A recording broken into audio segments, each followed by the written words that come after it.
¿sí? A la primera exposición ya tenemos a nuestras células, barreras, etcétera, etcétera, que van a contribuir a que nosotros eliminemos los microorganismos. Entonces, inmunidad innata. Nacemos con ella. ¿La inmunidad innata es específica para ciertos microorganismos? No, ¿cierto? Cubre una gran cantidad de microorganismos y se activan las mismas células. Entonces, otra característica, inespecífica. ¿Qué otra característica podría tener? La inmunidad innata suele generar células de lo que es memoria. Tenemos linfocitos NK de memoria, o tenemos macrófagos de memoria. No, ¿cierto? Entonces, no tiene memoria.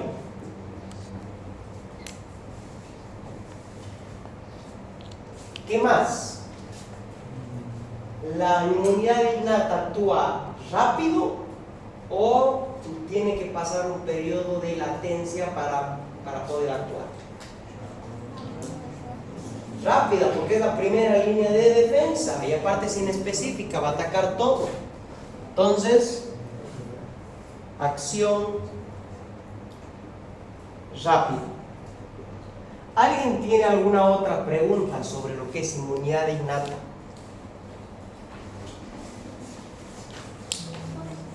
Porque vamos a hablar un poquito sobre lo que es inmunidad innata y de ahí nos pasamos a hablar sobre lo que es inmunidad específica.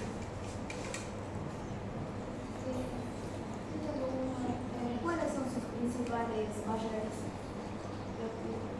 Perfecto. Nos respondamos entre nosotros. ¿Cuáles son los principales componentes de la inmunidad innata? Ahí ha mencionado una que son las barreras. ¿Pero qué barreras? Piel y mucosas. ¿Sí? Esas dos son las más grandes. Ahora, la piel o las mucosas también tienen mecanismos de defensa. Por ejemplo, en la saliva nosotros encontramos ciertas sustancias que pueden combatir microorganismos mediante una enzima que se llama lisozima. ¿Sí? El pH en la vagina también puede alterar la función de varios microorganismos y con eso evitar las infecciones. También es por eso,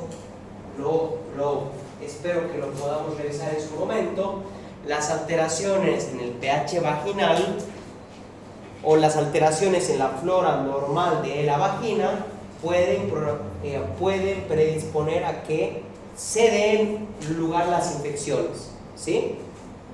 Lo mismo en el estómago. El estómago tiene por adentro una capa mucosa, ¿sí? Y que sintetiza lo que es el ácido clorhídrico. Si por alguna razón se pierde esa capacidad de sintetizar el ácido clorhídrico, se reduce lo que es la acidez y ahí también van a haber algunas bacterias que pueden colonizar, ¿sí?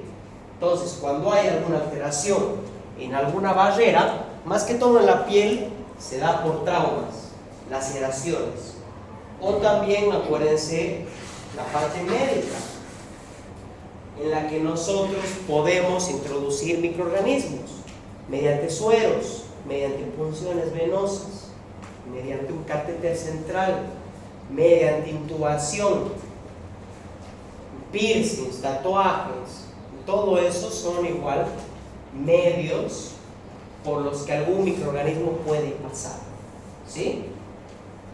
Por eso, y esto es muy importante que lo sepan, la gente en general no lo toma en cuenta y siempre piensa que un suero es la solución. Poner un suerito y se va a poner bien. Pero hay indicaciones precisas para los sueros. ¿Por qué? Porque estoy pinchando directamente a una vena. Directamente estoy haciendo una comunicación entre la piel y un vaso sanguíneo. Por aquí puede haber cualquier clase de herpes infección. Obviamente, para que se reduzca el riesgo, tenemos todos los procesos de procedimientos, bioseguridad, asepsia, antisepsia. Lo mismo en las cirugías. Por eso en las cirugías todo es estéril. Ahí adentro uno no se puede contaminar. Uno tiene que lavarse las manos bastante bien, usar guantes estériles, usar campos estériles, que entre paréntesis no tienen que tener ningún microorganismo. ¿Por qué? Porque le vamos a cortar el abdomen al paciente. Va a ser una vía grande para que cualquier microorganismo pueda entrar. Entonces necesitamos ser lo más estériles posibles en esas situaciones. Si ustedes más adelante siempre recuerden, ustedes como médicos pueden ser un medio de contaminación por las manos. Si uno se pone guantes, en la mayoría de los casos no es tanto para protegernos a nosotros, sino es más para proteger a la persona de nuestros gérmenes, porque con las manos vamos a manipular heridas, vamos a manipular zonas de cuerpo, ¿sí? Y un correcto lavado de mano y todo lo que en la siguiente clase vamos a ver previene lo que son estas infecciones. Entonces, barreras, piel y mucosas, ya estamos. Y ahí adentro, en las mucosas, hay otras estructuras y componentes que también sirven. Las enzimas, el ácido, el pH, etcétera, etcétera. ¿Está respondida tu pregunta? Perfecto. ¿Qué otra pregunta más tienen sobre lo que es inmunidad innata, chicos?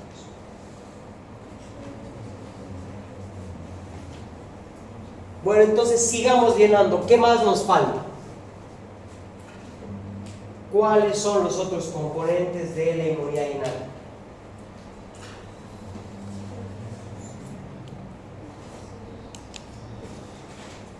¿Cuáles más?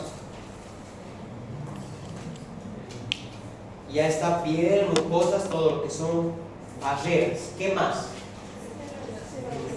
Células. Bien. ¿Qué células pertenecen al sistema inmune innato? Fagocitos.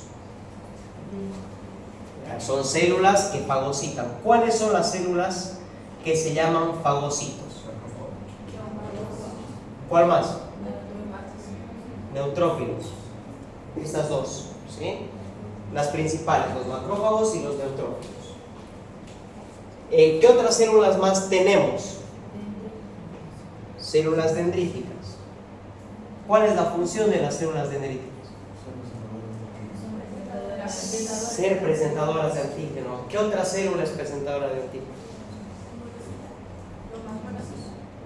Los monocitos que se convierten en macrófagos, pero los macrófagos son las células presentadoras de antígeno. Entonces, células dendríticas, aquí junto con macrófagos, son las células presentadoras de antígeno. Y aquí les hago una pregunta.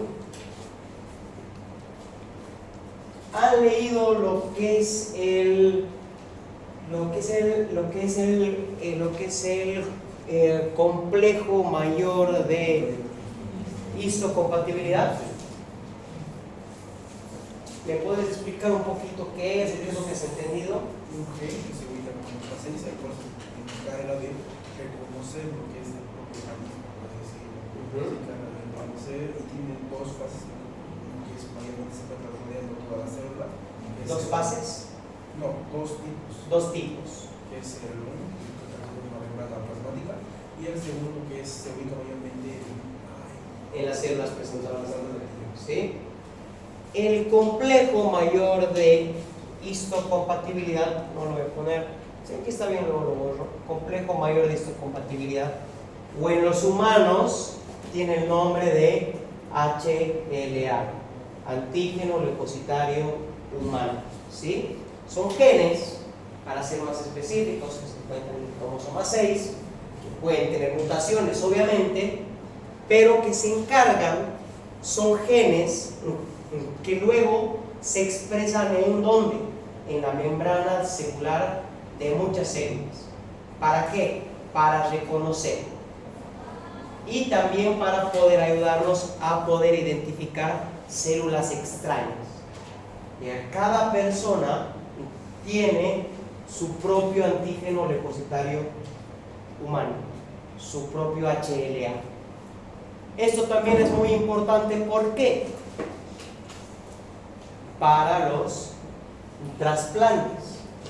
Cuando se hacen pruebas, ustedes, si alguno es inmunólogo, van a hacer pruebas de HLA y de ahí van a decir, esta persona tiene una concordancia de su HLA en un tanto por ciento.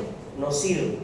¿Por qué? Porque si las proteínas que se encuentran en la membrana de sus células no son iguales a las que tiene otra persona, las células inmunitarias, ¿qué van a hacer? Van a reconocer esas células de lo que es ese órgano como algo extraño.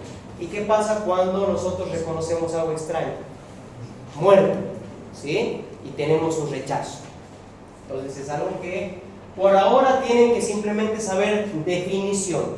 No les voy a preguntar ni los tipos, ni en dónde se encuentran, pero sí para qué sirve el antígeno leucocitario humano. ¿Sí? ¿Está claro?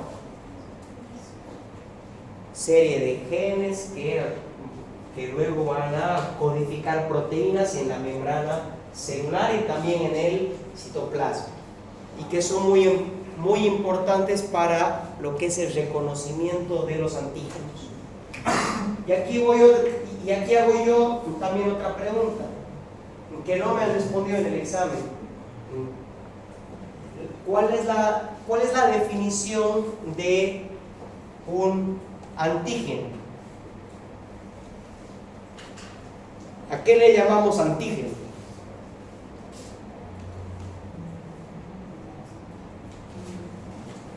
Ya has levantado la mano, ahora te escuchamos.